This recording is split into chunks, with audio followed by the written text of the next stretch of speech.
हरिकीर्तन प्रबोधनच्या कीर्तन कार्यशाळेत आपल्या सर्वांचं स्वागत आहे। आज आपण वारकरी कीर्तनाची प्रक्रिया समजावून घेणार आहोत। म्हणजे वारकरी कीर्तन कसं करायचं हे आपल्या ध्यानात येईल।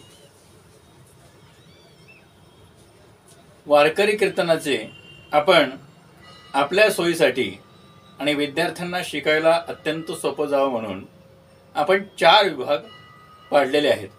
ते आपण पहिल्यांदा लक्षात घेऊ।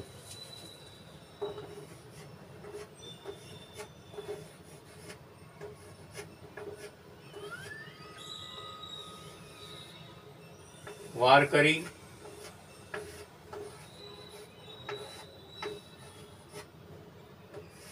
कीर्तन यातले 4 विभाग कुठले आहेत? 1, 2, 3 आणि 4। पहिला विभाग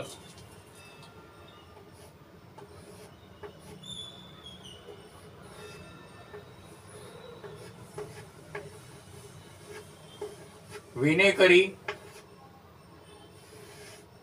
पंचपदी।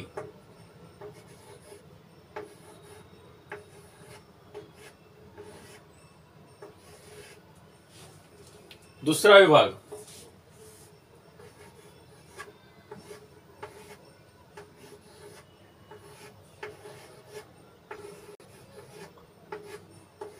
कीर्तनकार पंचपदी।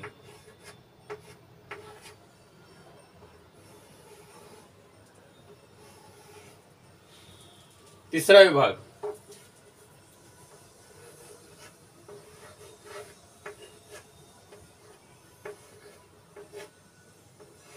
पूर्वरंग आणि चौथा विभाग उत्तर रंग। तर हे जे 4 विभाग आहेत ते आपण आपल्या सोयीसाठी पाडलेले आहेत की जेणेकरून संपूर्ण हे विभाग आणि वारकरी कीर्तनाची प्रक्रिया ही विद्यार्थ्याच्या लक्षात राहिली पाहिजे आणि आयत्या वेळी तो गडबडला नाही पाहिजे। म्हणून आपण सर्वांनी कीर्तन करायला शिकण्या अगोदर ही प्रक्रिया नीट समजून घेणं अत्यंत आवश्यक आहे। तर याच्यामध्ये काही पायऱ्या आहेत। एकूण ज्या पायऱ्या आहेत वारकरी कीर्तन प्रक्रियेच्या त्या आपण 20 पायऱ्या धरलेल्या आहेत। त्याच्यामुळे एकूण पायऱ्या किती? तर 20। आणि या 20 पायऱ्यांचं आपण मग या 4 विभागांमध्ये विभाजन केलेलं आहे। पैकी विनेकरी पंचपदीत किती पायऱ्या आहेत? तर 3 पायऱ्या। कीर्तनकार पंचपदीत किती पायऱ्या आहेत? तर 5 पायऱ्या। पूर्वरंगामध्ये किती पायऱ्या आहेत? तर 7 पायऱ्या। आणि उत्तर रंगामध्ये किती पायऱ्या आहेत? तर 5 पायऱ्या। म्हणजे 3, 5, 7 आणि 5 अशा रीतीने या संपूर्ण पायऱ्या म्हणजे 20 होतात। तर या 20 पायऱ्या कोणकोणत्या आहेत तर त्या आपण आता पाहणार आहोत। तर त्या 20 पायऱ्यांमध्ये आधी आपण विनेकरी पंचपदी ही पायरी पाहणार आहोत।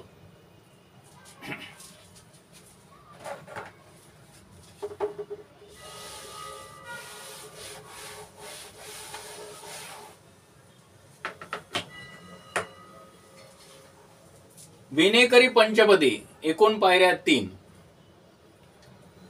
पहिल्या 3 विभागांचं वैशिष्ट्य असं आहे की या 3ही विभागांचा जो शेवट आहे तो एकाच भजनाने होतो आणि ते गृहीत धरूनच आपण या म्हणजे याचे 3 विभाग पाडलेले आहेत। तर पहिला विभाग पायरी क्रमांक 1, पायरी क्रमांक 2 आणि पायरी क्रमांक 3। 1, 2, 3। जरा थोडं आपण उलट जाऊया, कारण मी म्हणलेलं आहे की पहिले जे 3 विभाग आहेत त्या 3ही विभागांचा शेवट आहे तो एकाच भजनाने होतो। ते भजन कुठलं आहे तर जय जय विठोबा रुक्माई।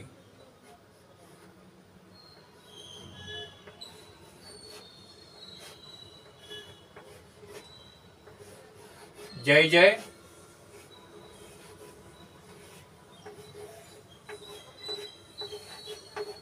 विठोबा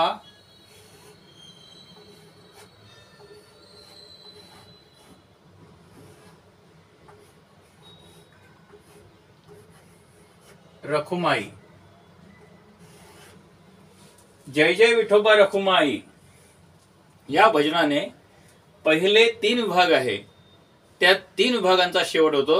याचा अर्थ पहिल्या 3 विभागांची जी शेवटची पायरी आहे ती आहे जय जय विठोबा रखुमाई हे भजन। मग याचा आरंभ कुठे होतो? तर आरंभ होतो जय जय रामकृष्ण हरी या भजनाने। जय जय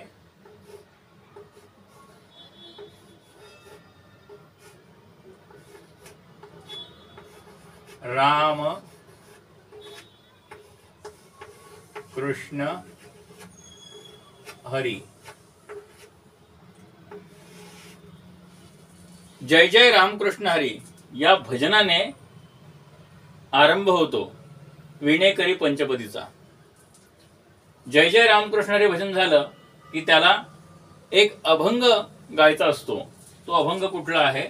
तर सुंदर ते ध्यान उभे विटेवरी। सुंदर ते ध्यान। आता आपल्या लक्षात आलं वारकरी कीर्तन एकूण पायऱ्या 20, विभाग एकूण 4। पहिला विभाग विणेकरी पंचपदी एकूण पायऱ्या 3। पहिली पायरी जय जय रामकृष्ण हरी, दुसरी पायरी सुंदर ते ध्यान, तिसरी पायरी जय जय विठोबा रखुमाई।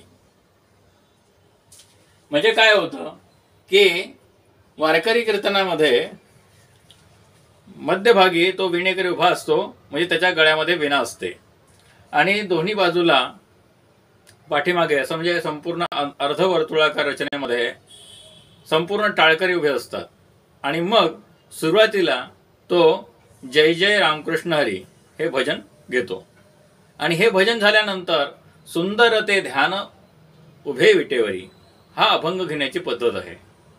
हा अभंग संपला की मग जय जय विठोबा रखुमाई, जय जय विठोबा रखुमाई हे भजन होतं।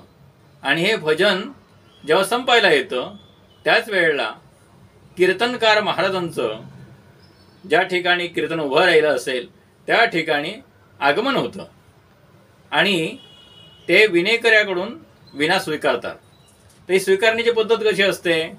तर कीर्तनकार महाराज विणेकराच्या उजवीकडे येऊन त्या विणेकराच्या पाया पडतात। पाया पडल्यानंतर मग तो विणेकरी आपल्या गळ्यातला विणा काढून कीर्तनकार महाराजांकडे देतो आणि मग तो विणेकरी सुद्धा महाराजांच्या पाया पडतो आणि तो विणेकरी तिथून निघून जातो। आणि मग त्या ठिकाणी मध्यभागी कीर्तनकार महाराज उभे राहतात आणि यानंतर कीर्तनकार महाराजांची पंचपदी सुरू होते। आता आपण दुसरा विभाग पाहणार आहोत, कीर्तनकार महाराजांची पंचपदी। 1 2 3 4 आणि 5। 1 2 3 4 आणि 5। पाचवी पायरी तुम्हाला माहित आहे म्हणजे काय आहे? तर जय जय विठोबा रखुमाई हे भजन। जय जय विठोबा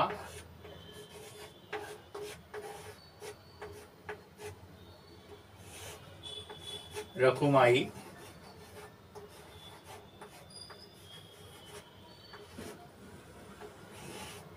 हे भजन।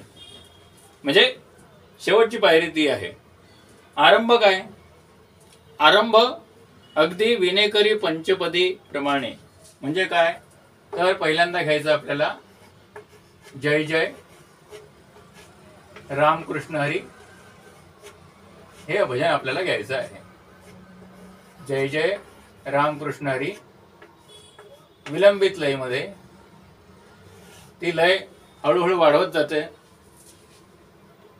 तर विलंबित लयीमध्ये आपल्याला जय जय रामकृष्ण हरी हे भजन आपल्याला घ्यायचं आहे. जय जय रामकृष्ण हरी हे भजन आपण विलंबित लयीमध्ये घेतलं. जय जय रामकृष्ण हरी.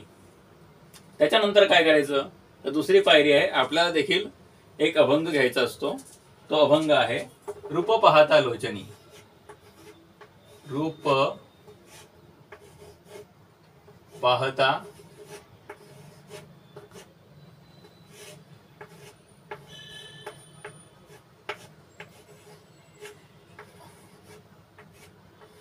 रूप पाहता लोचनी. रूप पाहता लोचनी अभंग संपला की नंतर पुन्हा आपल्याला जय जय रामकृष्ण हरी हेच भजन जरा द्रुत लयीमध्ये घ्यायचं आहे.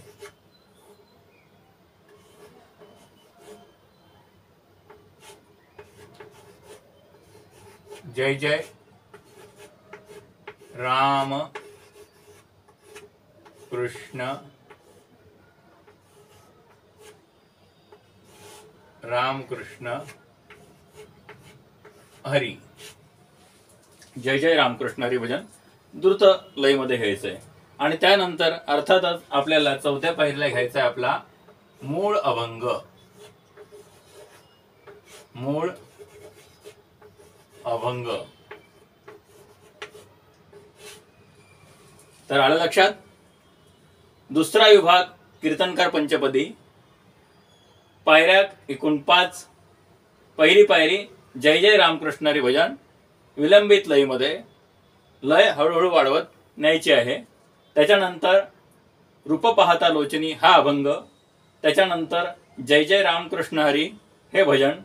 त्याच्यानंतर मूळ अभंग आपल्याला ज्यावर निरूपण करायचं आहे. आणि शेवटची पायरी 5वी जय जय विठोबा रखुमाई. अशा रीतीने ह्या 5 पायऱ्या झालेल्या आहेत. आता आपण विभाग क्रमांक 3 बघूया. तिसरा विभाग म्हणजे काय, तर तिसरा विभाग म्हणजे पूर्वरंग. पूर्व रंग हा विभाग कुठला आहे, विभाग क्रमांक 3. आणि पायऱ्या किती आहेत, 7 पायऱ्या. विभाग क्रमांक 3 पूर्वरंग 7 पायऱ्या. 1 2 3 4 5 6 आणि 7. 1 2 3 4 5 6 आणि 7. परत आपण तीच गंमत करणार आहोत, कारण याचा शेवट आपल्याला माहिती आहे. शेवट होतो आहे, शेवटची पायरी म्हणजे 7वी पायरी आहे जय जय विठोबा रखुमाई हे भजन. शेवटची पायरी जय जय विठोबा रखुमाई हे भजन. बरोबर आहे. तर ही 7वी पायरी आपली झालेली आहे. तर या ठिकाणी आपल्याला माहिती आहे की दुसऱ्या पायरीचा जो आपल्या दुसऱ्या विभागाचा जो शेवट आहे म्हणजे कीर्तनकार पंचपदी याचा जो शेवट आहे तो कशाने झाला होता, तर याच भजनाने जय जय विठोबा रखुमाई, जय जय विठोबा रखुमाई झालं.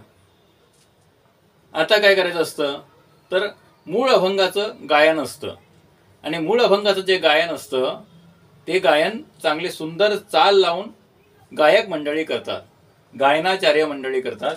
त्याच्यामुळे ही पहिली पायरी काय पूर्वरंगाची आपण धरायची, तर मूळ अभंग चाल. मूळ अभंग चाल. मूळ अभंगाची चाल. आणि सुंदर असं चाल आपण त्याला लावली असते. चाल संपली रे संपली की कुठलं भजन होतं, विठ्ठल विठ्ठल विठ्ठल विठ्ठल. ही चाल संपल्यानंतर आपल्याला हे घ्यायचं असतं विठ्ठल भजन. बरोबर आहे. विठ्ठल विठ्ठल विठ्ठल विठ्ठल. अशा रीतीने ही पहिली पायरी आपली झाली. आता हे विठ्ठल विठ्ठल भजन आहे. या विठ्ठल विठ्ठल भजनात शेवट पुंडलिक वरदा हरी विठ्ठल श्री ज्ञानदेव तुकाराम आणि या संपूर्ण गजराने होतो. बरोबर आहे. हा संपूर्ण सगळा ही पायरी चालू असताना क्रमांक 1ची काय होतं की गायकांची ती चाल गाऊन संपलेली असते. ते कीर्तनकार महाराजांना वंदन करतात आणि परत आपल्या ठिकाणी जाऊन उभे राहतात. त्याच्यानंतर विनेकरी किंवा चोपदार तिथल्या व्यवस्थेप्रमाणे समोर येतो. तो बुवांना पाया पडतो आणि कीर्तनकार महाराज आपल्याकडचा विना त्याच्याकडे देतात. तो उजवीकडून नाचत नाचत आपल्या ठिकाणी म्हणजे बहुतेक करून कीर्तनकार महाराजांच्या डाव्या हाताला एकदम सुरुवातीला पहिल्या क्रमांकाला त्या ठिकाणी उभा राहतो आणि आपल्या गळ्यातलं उपरणं काढून कीर्तनकार महाराज आपले कंबर कसतात. तर ही सगळं पायरी क्रमांक 1 मध्ये होतं पूर्व रंगाच्या. त्याच्यानंतर काय आहे की गजर करून झाला पुंडलिक वरदा हरी विठ्ठल, बरोबर आहे. त्याच्यानंतर परत मूळ अभंग. पण तो मूळ अभंग हा चालीमध्ये आहे का, तर नाही आहे. हा जो मूळ अभंग आहे हा अभंग ओवी पद्धतीने म्हणतात त्याला, म्हणजे निवेदन पद्धतीने तो असतो. आणि अशा रीतीने ओवीपर पद्धतीने तो निवेदन आपण केला अभंग की परत मग आपलं विठ्ठल विठ्ठल हेच भजन आपल्याला घ्यावं लागतं. संपूर्ण कीर्तनामध्ये विठ्ठल विठ्ठल विठ्ठल विठ्ठल हे भजन आहे, हे अनेक वेळा होत असतं. तर पायरी क्रमांक 2 म्हणजे काय की सरळ ओवी पद्धतीने निवेदन मूळ अभंगाचं आणि विठ्ठल विठ्ठल विठ्ठल विठ्ठल विठ्ठल. हां, मग हे झाल्यानंतर आपल्याला काय करायचं आहे, तर आपल्याला या ठिकाणी प्रास्ताविक करायचं आहे. प्रास्ताविक आपल्याला करायचं आहे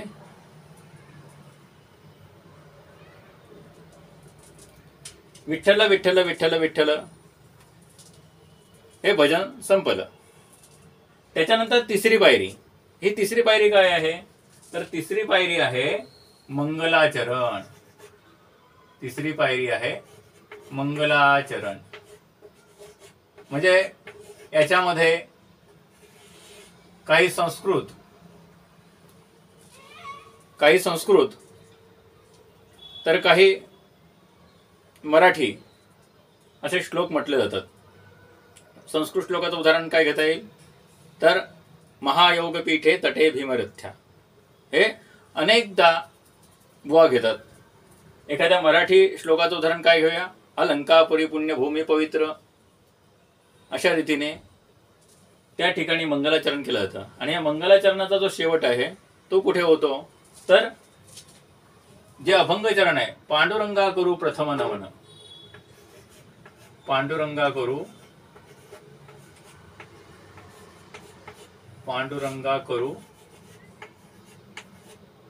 प्रथम नमन, बरोबर आहे. तर पांडुरंगा करू प्रथम नमन याने या मंगलाचरणाचा आपण शेवट करतो. हे झाल्यानंतर मग काय करायचं आहे, तर आपल्याला थोडंसं प्रास्ताविकपर भाषण करायचं आहे. म्हणजे काय की आपण कुठला अभंग निवडला, तो का निवडला ते आपल्याला सांगायचं असतं. त्याचबरोबर आपल्याला परिहार देखील द्यायचा असतो. म्हणून प्रास्ताविक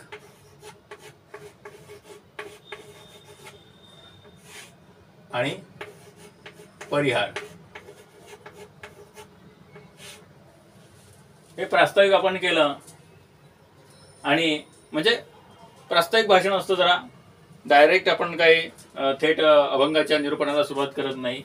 आणि परिहार म्हणजे काय की ज्यांनी आपल्याला बोलवलं आहे, ज्यांनी तो कार्यक्रम आयोजित केलेला आहे आणि जी संपूर्ण टाळकरी विनेकरी आणि संपूर्ण मंडळी आपल्याला लाभलेली आहेत, पखवाजवादक आहेत, त्या ठिकाणी पेटीवादक असतील तर ते आहेत आणि त्याचप्रमाणे गायनाचारी आहेत, त्या सगळ्यांचा आपण उचित पद्धतीने गौरव केला पाहिजे. त्याला परिहार देणं असं म्हणतात. तर परिहार दिल्यानंतर परत विठ्ठल विठ्ठल हे आपलं भजन आपण घेतो. कारण ते भजन जे आहे हे अनेक वेळा याच्यामध्ये होत असतं कीर्तनामध्ये. तर आपला मूळ अभंग झाला, चाल लावून मूळ अभंग ओवी पद्धतीने झाला, त्यानंतर मंगलाचरण झालं, त्याच्यानंतर प्रास्ताविक आणि पर्याय झाला. मग त्याच्यानंतर काय, तर त्याच्यानंतर परत आपल्याला मूळ अभंगाचं जे आहे ते आपल्याला निवेदन आपल्याला मूळ अभंगाचं करावं लागतं. परत एकदा मूळ अभंग घ्यायचा, पण तो ओवी पद्धतीने देतो. मूळ अभंग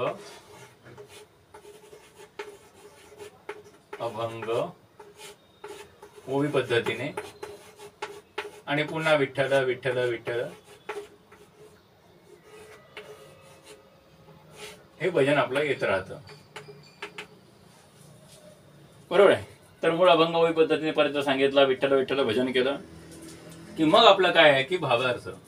आपल्याला संपूर्ण अभंगाचा हा भावार्थ आपल्याला निवेदन करायचा आहे. याला आपण आपल्या सोयीने जेवढा वेळ आपल्याला लागतो तेवढा आपण घेऊ शकतो. हे भावार्थ निरूपण आहे. तर सर्व पायऱ्या लक्षात आल्या. परत सांगतो. तिसरा विभाग पूर्वरंग. एकूण पायऱ्या असतात. पहिली पायरी मूळ अभंग, पण तो चालीमध्ये, आणि त्याचा शेवट विठ्ठल विठ्ठल विठ्ठल विठ्ठल या भजनाने. त्याच्यानंतर दुसरी पायरी मूळ अभंग, पण ओवी पद्धतीने महाराज निवेदन करतात, त्याचा पण शेवट विठ्ठल विठ्ठल विठ्ठल. त्याच्यानंतर तिसरी पायरी मंगळाचरण, म्हणजे संस्कृत आणि मराठी श्लोक हे म्हटल्यानंतर त्याचा शेवट पांडुरंगा करू प्रथम नमन. आणि त्याच्यानंतर चौथी पायरी प्रास्ताविक पर भाषण. का आपण अभंग निवडलेला आहे, अभंगाच्या कर्त्याबद्दल थोडंसं बोलायचं, आणि नंतर लगेच आपल्याला पर्याय द्यायचा असतो. म्हणजे त्या ठिकाणी आपल्याला ज्यांनी बोलवलं त्या आयोजक मंडळी यांचा ऋणनिर्देश करणे, आणि त्याचबरोबर आपल्याला लाभलेली टाळकरी मंडळी, गायक मंडळी, पखवाज वादक आणि पेटी वादक या सगळ्यांचा आपण गौरवपर उल्लेख करायचा आहे. त्याला पर्याय देणं म्हणतात. त्याच्यानंतर पुन्हा आपल्याला मूळ अभंग हा ओवी पद्धतीने घ्यायचा आहे, आणि परत विठ्ठल विठ्ठल विठ्ठल विठ्ठल हे भजन आहे. आणि त्याच्यानंतर आपल्याला संपूर्ण अभंगाचा हा भावार्थ निवेदन करायचा असतो. तर त्याला आपल्याला जेवढा वेळ पाहिजे तेवढा वेळ घेऊ शकतो. आणि त्याच्यानंतर जय जय विठोबा रखुमाई हे आपलं पुनश्च भजन आपल्याला घ्यावं लागतं. आणि या ठिकाणी पूर्वरंगाची ही संपूर्ण हा विभाग संपूर्ण संपतो. तर यामध्ये दोन गोष्टी आहेत की त्या त्या गावच्या परंपरेप्रमाणे एकतर ह्या जय जय विठोबा रखुमाईला आपल्या गळ्यामध्ये हार घातला जातो, किंवा अगोदरच्या म्हणजे कीर्तनकार पंचपदी संपताना जी विठोबा रखुमाई होते त्याला सुद्धा हार घातला जातो, अर्थात त्यांच्या पद्धतीने. आता एक शेवटचा विभाग राहिलेला आहे, तो विभाग आपण समजून घेऊया. 4 उत्तर रंग.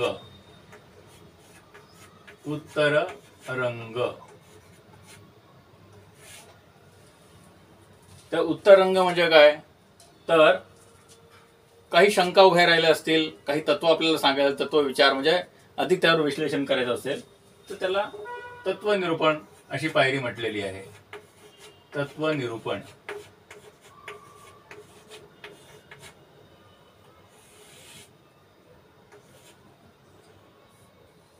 ही तत्वनिरूपणाची आपली पायरी झाली की आपलं कीर्तन संपलं असं म्हणायला काही हरकत नाही. त्याच्यामुळे काय आहे, लगेच ज्ञानेश्वर माऊली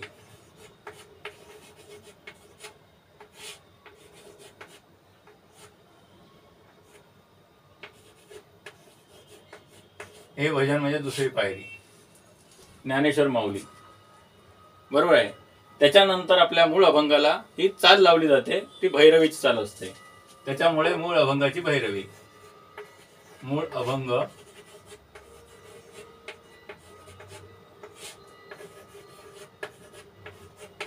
भैरवी ही भैरवी चाल असते. ही भैरवी चाल आटोपली की आपण शेवट समारोपमन करतो, आणि त्याला आपण समारोप भाषण म्हणूया. समारोप. आणि शेवटची पायरी म्हणजे काय, तर बोलिले लेकुरे वेळी वाकुडी उत्तरे. बोलिले लेकुरे. अशा रीतीने कीर्तनाचा हा उत्तर रंग देखील संपलेला आहे। तर अशी थोडक्यात वारकरी कीर्तनाची प्रक्रिया आहे। यात एक महत्त्वाची गोष्ट आपल्याला सांगायची आहे। ती गोष्ट अशी आहे की बऱ्याचशा ठिकाणी भावार्थ जो असतो, भावार्थ निरूपण चालू होतं, म्हणजे अगोदर सरळ भावार्थ सांगतात आणि त्याच्यानंतर निरूपण चालू होतं। मग ते निरूपण कसं असतं की याला तत्वनिरूपण नंतर ते बऱ्याच वेळेला कोणी कीर्तनकार घेत नाहीत। म्हणजे पहिलं चरण, दुसरं चरण, तिसरं चरण आणि चौथं चरण अशा रीतीने त्या चरणावरती आपल्याला भाष्य करायचं असतं। तर त्याच्यामुळे पहिल्या चरणाचं प्रास्ताविक करून झालं की म्हणून महाराज म्हणतात अभंगाचा पहिला चरण, तो सोडवून झाला की परत म्हणून महाराज म्हणतात अभंगाचा दुसरा चरण, अभंगाचा तिसरा चरण, अभंगाचा चौथा चरण, आणि अशा रीतीने चारही चरण सोडवल्यानंतर आपल्याला विठोबा रखुमाई हे भजन घेता येतं। आणि त्याच्यानंतर थोडंफार जे सांगितलं तर तो नंतर उपचार मात्र असतो, ते थोडंसं काही सांगितल्यानंतर मग ज्ञानेश्वर माऊली, त्याच्यानंतर थोडंसं भाष्य, आणि अशा रीतीने ते आपलं कीर्तन अलीकडे बरेचसे कीर्तनकार करतात। आपण हे सगळं समजून घेतलं त्याबद्दल धन्यवाद। आपण आपल्या हरिकीर्तन प्रबोधिनीच्या ऑनलाईन क्लासेसच्या माध्यमातून या संपूर्ण पायऱ्या अधिक विस्तृतपणे आपण विश्लेषण करून आपल्या सर्व विद्यार्थ्यांना सांगत असतो। आपणही अवश्य ऑनलाईन कीर्तन क्लासचा लाभ घ्यावा हीच विनंती।